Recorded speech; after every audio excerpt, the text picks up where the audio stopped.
You are tuning in because you're interested in real estate. I'm Michelle Cummins with Remax Little Oak Realty, and this video is all about the August real estate statistics in the Fraser Valley. And I'm here to bring it to you. So thank you for watching, listening, whether it's IGTV or YouTube or Facebook or wherever else you may be watching this or listening to it. So I'm going to bring you the current stats. Now, this is September, but we're talking August statistics, and I'm going to tell you that September has been just as hot as August. I just had multiple offers on my latest listing. It went for $53,500 over asking price, and we had cash offer, no subjects. That's what's happening in today's market. It is really hard for buyers, really great for sellers. But in a funny way, it's really great for buyers too, because the interest rates, I mean, when have we seen them under 2%? I mean, this is just fantastic. Fantastic market for everyone overall. So if you can buy, you can get a pre-approval, you should buy. Because also in the Fraser Valley, we are known, as I've said time and time again, for our equity growth, because it's true. We do grow on average about 6% a year since the early 1900s. So that of course isn't every year, but really we do grow, our equity grows. It's not like a whole lot of other areas that 20 years later you may be lucky to get the same price you got when you bought it. So let's get into this. So sales and new listings continue to set records in the Fraser Valley. June was hot, July was hot, August is hot. So the Fraser Valley Real Estate Board's MLS system saw the second highest number of property sales and the highest number of new listings in August within the last 2 decades. I mean, that's crazy, right? I mean, who doesn't want to be a realtor right now in this market? I tell you. I'll let you know, if you knew what time it was right now, you'd be like, wow, no, maybe I don't want to do what she does.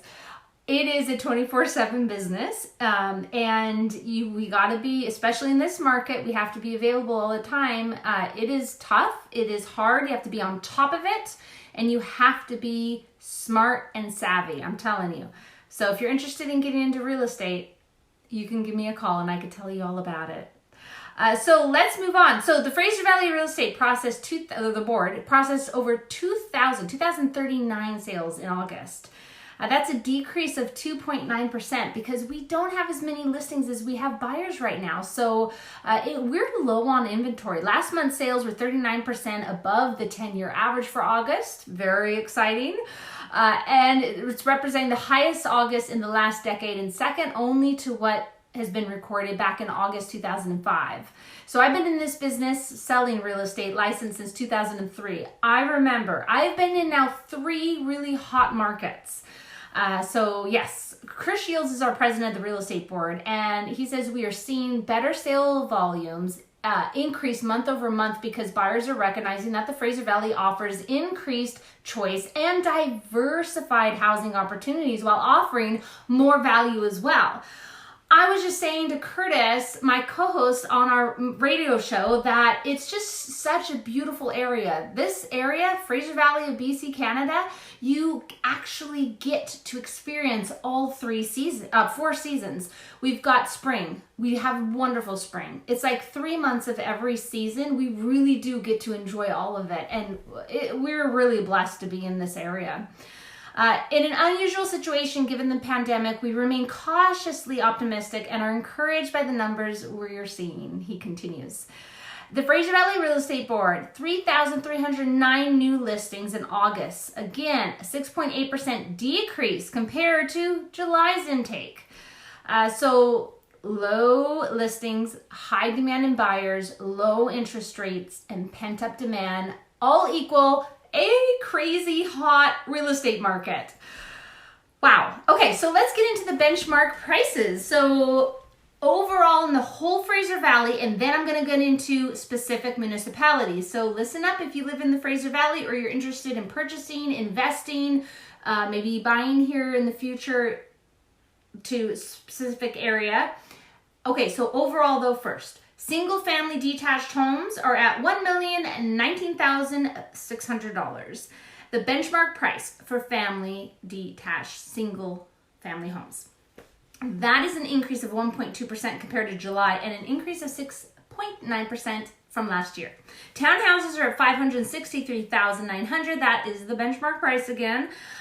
For August, it was a 0.1% increase from July, and it increased 3% from last year. Apartments are at 437,300, and that has unchanged from July, and compared to last year, it's 4% higher.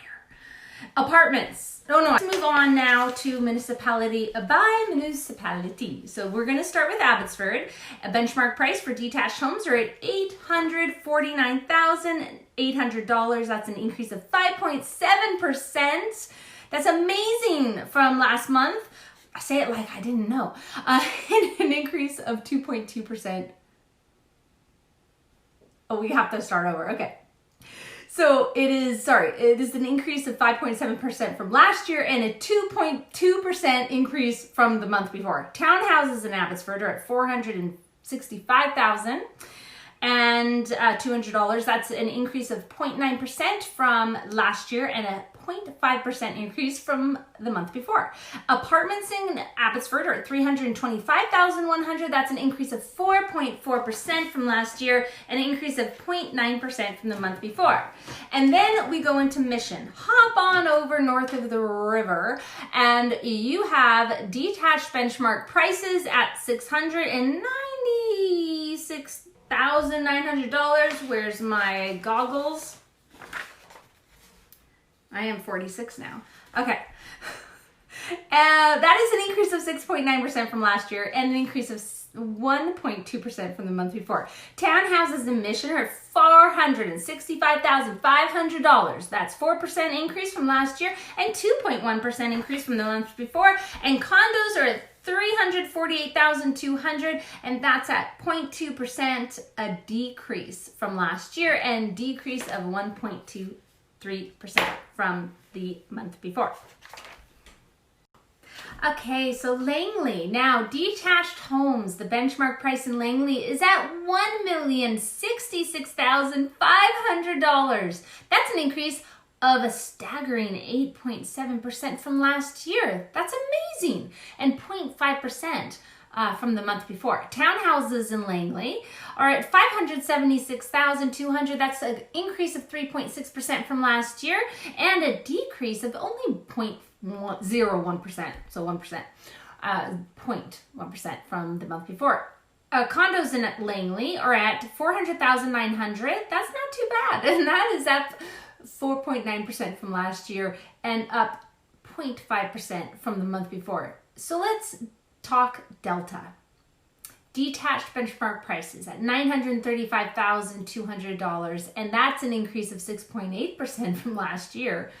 That's pretty good. And it's actually on par with last month. Townhouses in Delta are at $577,000, and that's an decrease of 0.6% from last year, but an increase of 1.2% from the month before. Condos in Delta are at $386,900, and that is a 4.8% increase from last year and a decrease of 0.6% from the month before. City of Surrey. This is the last and fifth and final municipality in the Fraser Valley, according to the Real Estate Board. And benchmark prices for detached homes in the whole combined area of Surrey is $1,118,300, and that's an increase of 6.7% from last year, and that's increased 1.1% from the month before. Townhouses are at $596,700, and that's an increase of 3.3% from last year, and it's on par with the month before. Condos are at $403,000 in the city of Surrey, and that's an increase of 4.6% from last year and a decrease of only 0.3% from the month before. I'm going to show you a graph right now, and the graph is showing you what type of market we're in. Are we in a seller's market, a balanced market, a buyer's market? And lo and behold, if you've been hiding under a bushel and didn't know, we are in a seller's market. It has been an amazing market. Let me continue and give you some did you knows, some information that you might not know.